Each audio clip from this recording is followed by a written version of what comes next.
Bienvenue à tous et à toutes dans Hebdo Santé. C'est avec beaucoup de plaisir que je vous retrouve sur Médian pour parler encore et encore de santé et bien-être.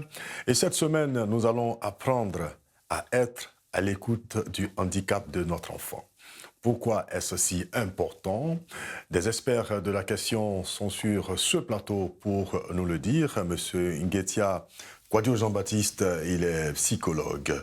Bonjour et merci pour l'honneur que vous nous faites de participer à cette émission, monsieur. Bonjour, monsieur. Ça vous remercie. Lui, c'est son combat au quotidien, c'est le bien-être donc des personnes handicapées. Monsieur Camille Tanokwasi, bonjour. Bonjour, cher frère.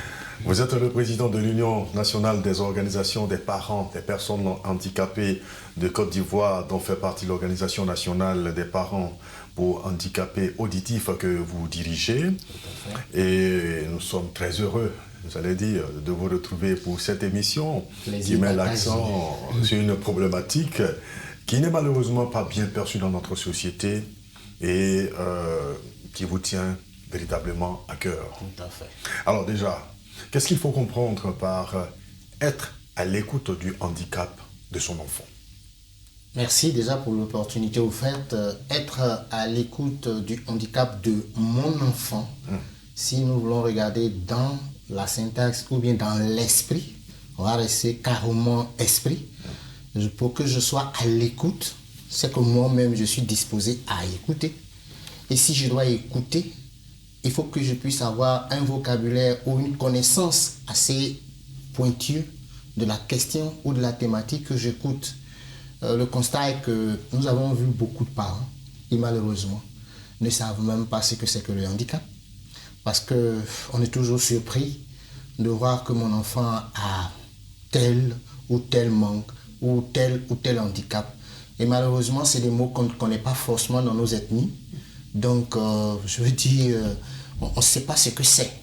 Alors donc ici, être à l'écoute du handicap de mon enfant devient pour nous une opportunité, une importance ou revêt d'une importance capitale dans la mesure où cela exige, où cela implique ou permet les parents de pouvoir comprendre, de pouvoir vivre avec leurs enfants, parce que beaucoup vivent à côté de leurs enfants, beaucoup vivent en compagnie de leurs enfants, mais pas avec. Ils ne comprennent pas réellement ce que leur enfant vit. Du coup, des perspectives ou des solutions, on ne trouvera pas. Même quand on trouve, les experts trouveront. Merci déjà d'être là, mais c'est sûr que l'applicabilité va poser problème. D'accord. Monsieur le médecin. Oui, l'handicap, en Côte d'Ivoire, beaucoup de parents ne savent pas ce que c'est l'handicap. Ils voient l'enfant qui souffre, mais ils ne savent pas qu'est-ce qui a provoqué ce mal chez l'enfant. Du coup, dès que l'enfant a un handicap, c'est un dysfonctionnement, tout de suite, les parents sont indécis. Soit vous êtes maudit, soit vous avez fait ceci avec votre enfant, ou au cours de la grossesse, la femme n'a pas fait tant et tant. Donc du coup, souvent même, on rejette l'enfant qui a porté les 9 mois de l'enfant et l'enfant reste seul. La femme reste seule avec l'enfant. Ces handicaps-là sont toujours entourés de préjugés. Préjugés, il y a beaucoup de préjugés autour de cet handicap. Donc le parent, surtout les femmes, les enfants restent seuls chez les femmes. Les parents, surtout les garçons, les abandonnent et que ces enfants sont là. Qui s'occupe de cet enfant? Alors, quelle problématique ça va poser dans notre société? Très bien. Le fait que M. Camille a dit, on a beaucoup de parents, lui qui est dans ces organisations des personnes, de parents, de personnes handicapées, il a constaté effectivement que beaucoup de parents n'écoutent pas, ne sont pas à l'écoute du handicap de leur enfant. Quelle problématique ça pose? Très bien. Ici, dans la société, il y a beaucoup de problèmes que cela pose. Ici, en Côte d'Ivoire ou en Afrique, nous voyons des mendiants. Ces enfants sont devenus mendiants dans la société. Ils sont devenus des délinquants dans la société. Ici, en Côte d'Ivoire, ici, vous allez voir le phénomène de microbes, où nous on appelait les enfants en rupture sociale. Ces enfants, il y a parmi ces enfants des enfants handicapés. vous voyez des mendiants en Côte d'Ivoire, vous trouverez des enfants. La majorité même, c'est des handicapés. C'est les gens qui portent un handicap. Un handicap. Et voici ces personnes-là qui sont dans les rues. C'est un danger. Donc, alors, M. Tanokossi, on va parler donc du constat que vous avez fait. Qu'est-ce qui vous revient très souvent? Vous êtes avec ses parents et vous disent quoi?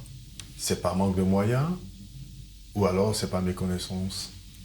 Nous, par expérience, quand on parle de pauvreté, nous ne regardons pas seulement et uniquement à la poche et la pauvreté pécuniaire. Elle est d'abord intellectuelle, elle est mentale, elle est réflexion. La difficulté, c'est que les spécialistes, il a reconnu, Dieu merci, qui ne sont pas nombreux. On les trouve où? Comment on a accès à eux? De ce point de vue, il n'y a pas assez de communication ou il n'y a pas assez d'informations pour le citoyen lambda. Et généralement, toutes les actions qui se mènent dans nos pays, en Afrique particulièrement, mais en Côte d'Ivoire, vous allez voir qu'on cible directement la personne handicapée elle-même. Son milieu environnant, ce n'est pas notre affaire. Donc on va faire des dons, on va aller les voir, on va faire ceci, telle ONG a fait ci, telle ONG a fait ça. Donc l'environnement n'est pas pris en compte. Alors que c'est l'enfant qui dort quelque part, qui vit quelque part, et c'est quand il sort que tu l'as vu, que tu prends. Vous allez voir des structures qui vont dire on s'occupe des personnes handicapées en Côte d'Ivoire, dans vos pays, dans différents pays. Quand vous regardez le ratio de ceux qui bénéficient de ces aides-là, c'est peut-être même 0,001%. Parce qu'ils sont nombreux à l'intérieur des pays, dans les campements, dans les villages, qui ne savent même pas, en ces siècles où on parle, qu'il y a possibilité d'aller à l'école, possibilité de faire ceci. Alors pourquoi les parents ne les écoutent pas? Le gros souci, c'est que vous êtes surpris de savoir qu'à un moment donné, l'enfant que vous avez rêvé de pouvoir envoyer, il ne peut pas vous répondre, il ne peut pas partir. Et puis, quand vous décidez de vous en occuper, les coûts sont extrêmement chers quand tu les trouves, parce que tu ne sais même pas où les trouver. Je vous donne un exemple très simple. À la faveur d'un projet que nous sommes en train de faire qui a sa fin cette année, déficience AO, mais qui va peut-être reprendre au cycle prochain, nous avons rencontré une famille à Yopougon, à Abidjan, à la capitale. D'accord. Où il y a l'école des sourds. Le père a 3 enfants sourds. Les 3? 3. Il en a 4 dans la fratrie. La première, c'est une fille, pas de souci. Mais les 3 autres sont sourds. Il ne sait même pas, pendant qu'il est à Yopougon, il ne sait même pas que ses enfants peuvent aller à l'école. Et qu'il y a une école spécialisée où... Il ne sait même pas. Quand on le convainc que nous devions faire le dossier constitué, on dit tu vas aller à l'hôpital pour faire... Il ne sait même pas quel examen on fait. Il ne sait même pas où partir. Nous avons dû le suivre du début à la fin.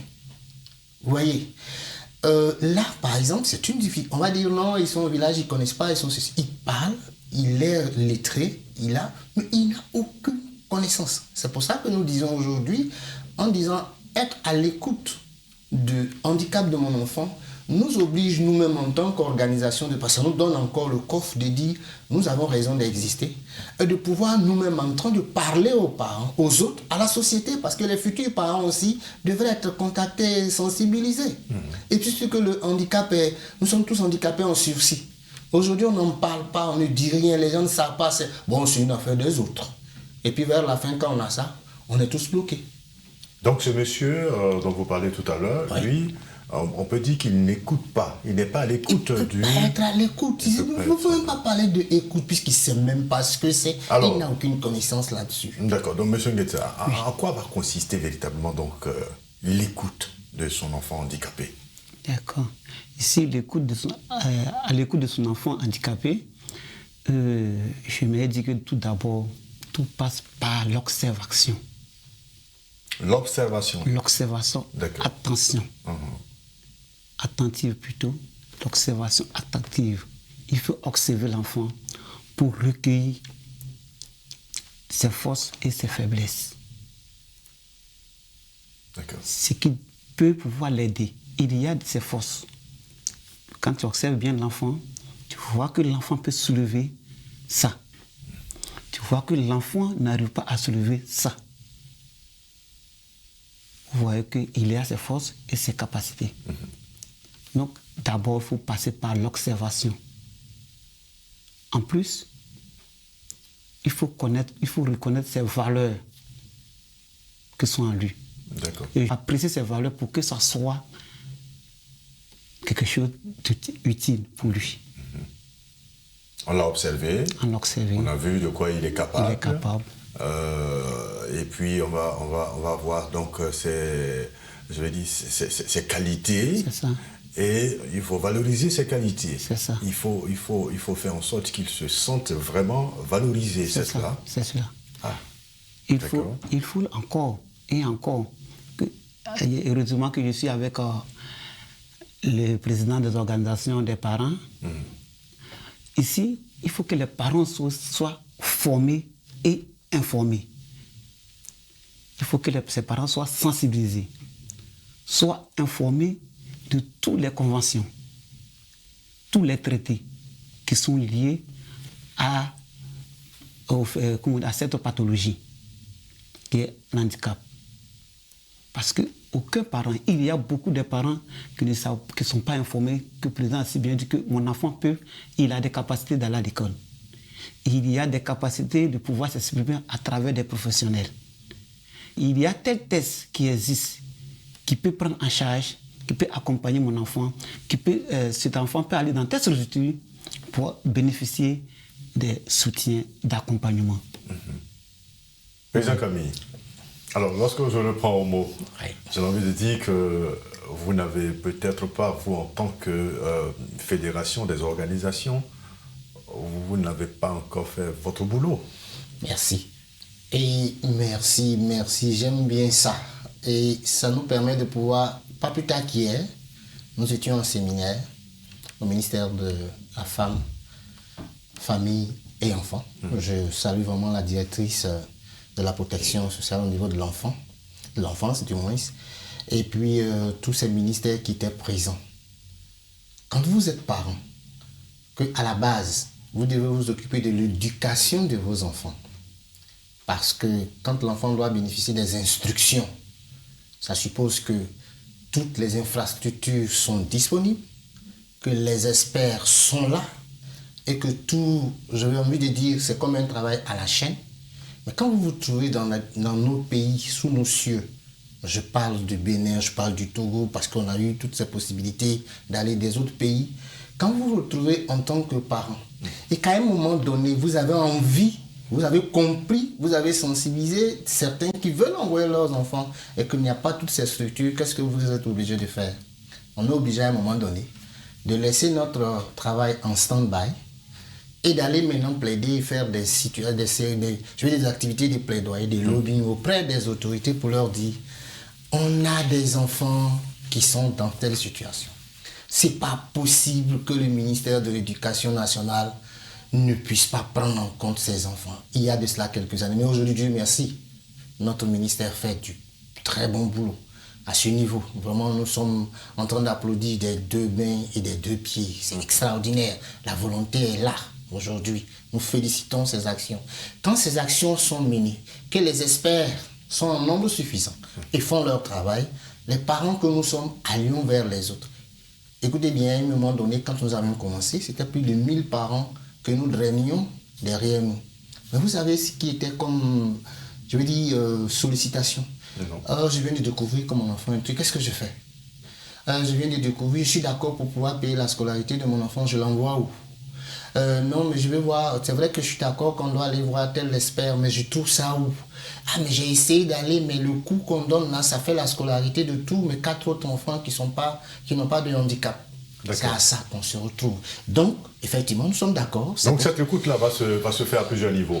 Il y a d'abord le parent qui lui-même, déjà, toi, comme il a dit, le psychologue l'a dit, une observation très attentive. Et après, donc, il faudra le soutien donc, des autorités pour parachever donc, l'accompagnement de l'enfant. Oui, nous sommes dans un état, non. Qui fait l'état? C'est nos familles, là, non. Nucléaire, non. au niveau village, au niveau quartier, au niveau ville, et puis on dit un pays, non. Donc, je veux dire, si on parle des droits, mon pays encore, c'est une opportunité de saluer et de féliciter le président de la République qui, je veux dire, dans son gouvernement, aujourd'hui, on a parlé de la ratification des droits des personnes handicapées, pas plus tard qu'il n'y a pas même pas un mois, mais on parle aussi du protocole relatif, je veux dire, aux droits africains par rapport pour les personnes handicapées. Je veux dire, la volonté est là.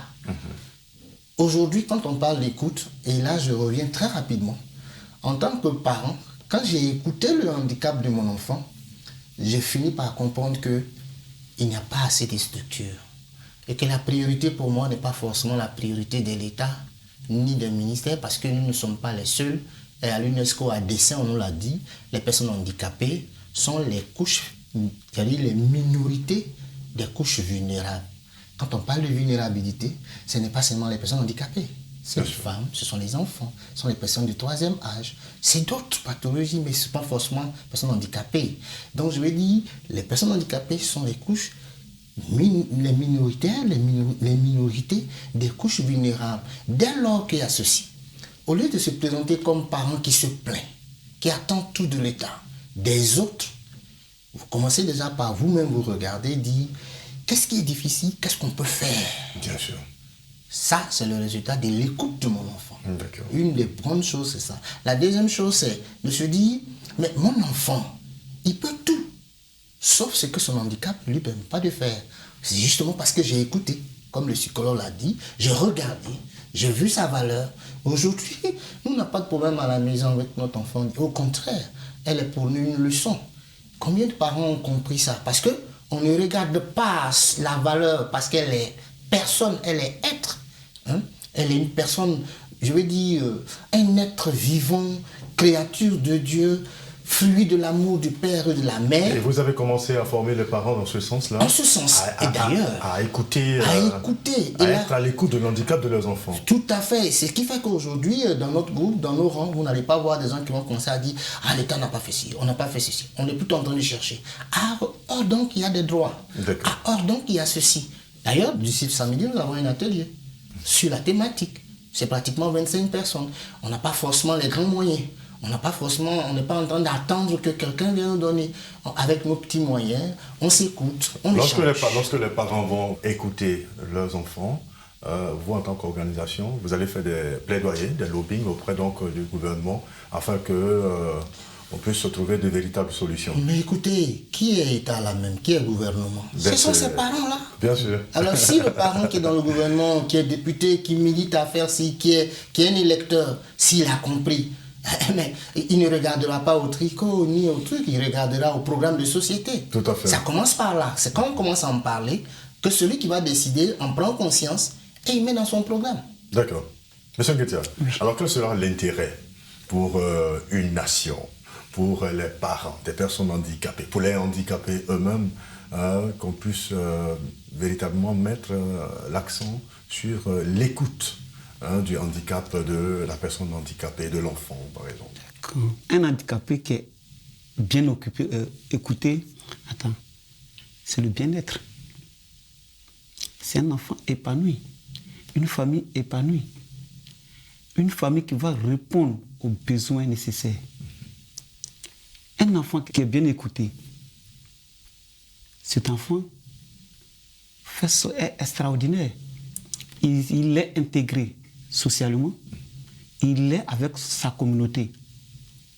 Celui qui est écouté peut créer des richesses pour la Côte d'Ivoire ainsi que pour sa famille. Donc, ici, c'est un sujet, l'intérêt ici, c'est l'enfant épanoui, la société est épanouie, les parents, la famille est très épanouie. D'accord. L'enfant qui est bien écouté. Cet enfant sait qu'il y a quelqu'un qui le comprend. L'enfant a l'estime de soi. Il connaît ses droits. Il sait qu'à tel moment, je peux dire ainsi, je peux parler ainsi. L'enfant qui est écouté. Ça, ce sont les intérêts pour la société. Et ça permet donc, par exemple, à la nation je vais dire, avoir une population inclusive, avoir donc des personnes handicapées qui participent au développement même de la nation. Plutôt que de les laisser pour compte. Et comme vous l'avez dit, ils deviennent un danger, ils deviennent des mendiants dans la rue. D'accord.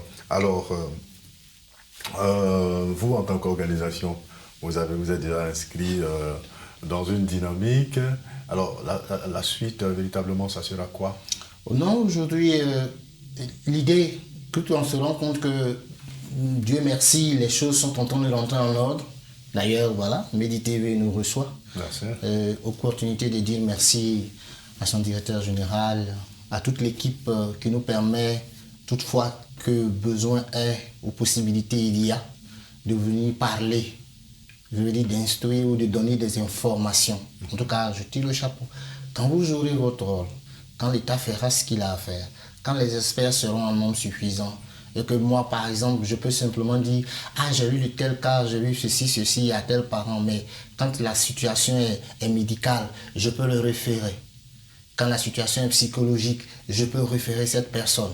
Quand on peut travailler en synergie, quand on ne va pas voir nos enfants comme des clients, je veux dire comme la matière qui va nous permettre d'avoir beaucoup d'argent, qu'on va savoir que ce sont des hommes et qu'on aura pu travailler sur ces personnes-là, vont devenir des citoyens épanouis, agents de développement durable.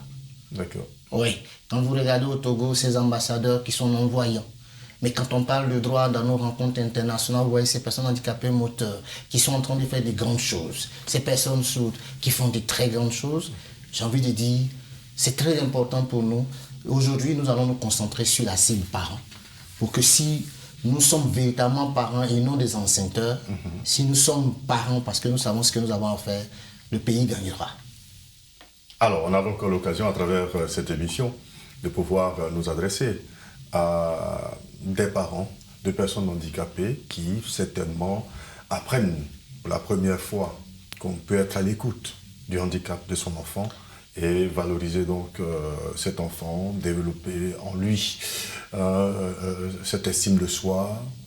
On va donc rapidement pour conclure, Monsieur Ngueta. Oui. Nous disons merci encore à Medi TV, à son directeur et à tous ses collaborateurs.